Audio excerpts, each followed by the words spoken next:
Non, magnifique. Depuis l'arrivée, on a été reçus vraiment chaleureusement. C'est ma première fois au Rwanda. J'ai un très bon feeling. Aujourd'hui à Station, on a dansé, on a fait du sport, on a rigolé. Il y a plein de gens qui étaient là, ils sont contents, ils sont vraiment chaleureux.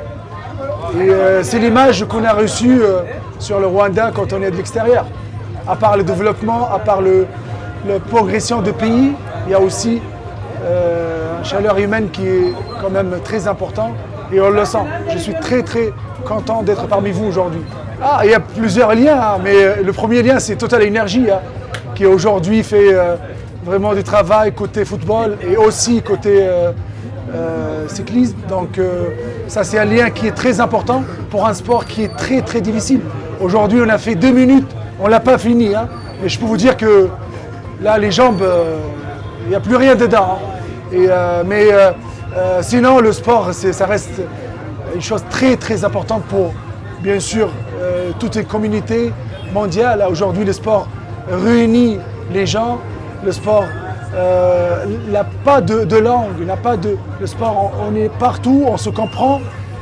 Et la preuve, depuis le nord d'Afrique, Tunisie, je me trouve aujourd'hui au Rwanda, c'est grâce au sport.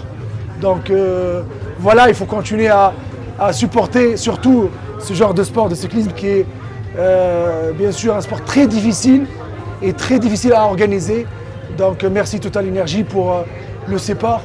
Et pour moi, c'est un sport qui... j'ai découvert le sport, je ne connais pas trop sincèrement, mais c'est un sport très très difficile. Je pense au niveau foot, on est privilégié. You are here with Jimmy Mullis. He's a football legend here in Rwanda. You faced against each other when Rwanda played against your country. How was that game?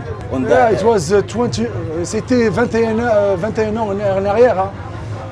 Ça faisait longtemps. C'était notre premier match de groupe pendant la Coupe d'Afrique des Nations en 2004. C'était un match d'ouverture très difficile. On gagnait 1-0. Juste avant la mi-temps, ils égalisent. Et donc ils ne lâchent pas l'affaire. C'était très difficile. Après, ils ont eu un carton rouge. On a eu on va dire, avantage pour gagner le match. Mais 2-1, c'était très difficile. Et ce match-là, il nous a donné vraiment de la confiance pour gagner le titre à la fin. Donc, c'était vraiment un match pour moi. J'avais 19 ans. J'avais 19 ans. Et lui aussi, il était jeune.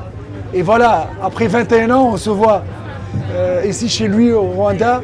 C'est ça le foot, c'est ça le sport. Et avec un état d'esprit magnifique. C'est ça qui fait aussi l'histoire, une bonne histoire, parce qu'il n'y a pas de lien. Même 20 ans en arrière, on s'est vu 2-3 mots, ça y est, on est connectés. Et ça, c'est important. Moi, je pense que Rwanda et même en Afrique, on a la passion.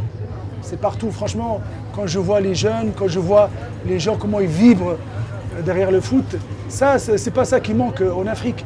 Par contre, il faut travailler sur la formation, il faut vraiment bâtir une base pour vraiment arriver en bon état physique, mental et tactique dans le monde professionnel. Je pense que le Rwanda travaille énormément sur l'infrastructure, on le voit depuis l'extérieur. Mais pour aussi construire une génération ou des générations de foot qui peuvent réussir en Afrique, ça demande du temps, et ça demande de patience, et ça demande surtout une bonne stratégie. Et je pense derrière votre pays, il y a une leadership qui est quand même réussi à faire d'un pays qui commence à se développer en 30 ans, un pays quand même un modèle mondial. Il peut aussi construire une bonne génération de foot. Je ne m'inquiète pas et je suis sûr que le Rwanda, c'est une question de temps pour vraiment être parmi les meilleurs en Afrique. Thank you. Ouais, Thank you un petit mot pour finir. Voilà, donc je remercie tout le monde ici, les jeunes, aussi Total Energy bien sûr, et les légendes. De Rwanda et Titi qui nous a fait le rythme aujourd'hui. Il est magnifique. Vraiment bravo.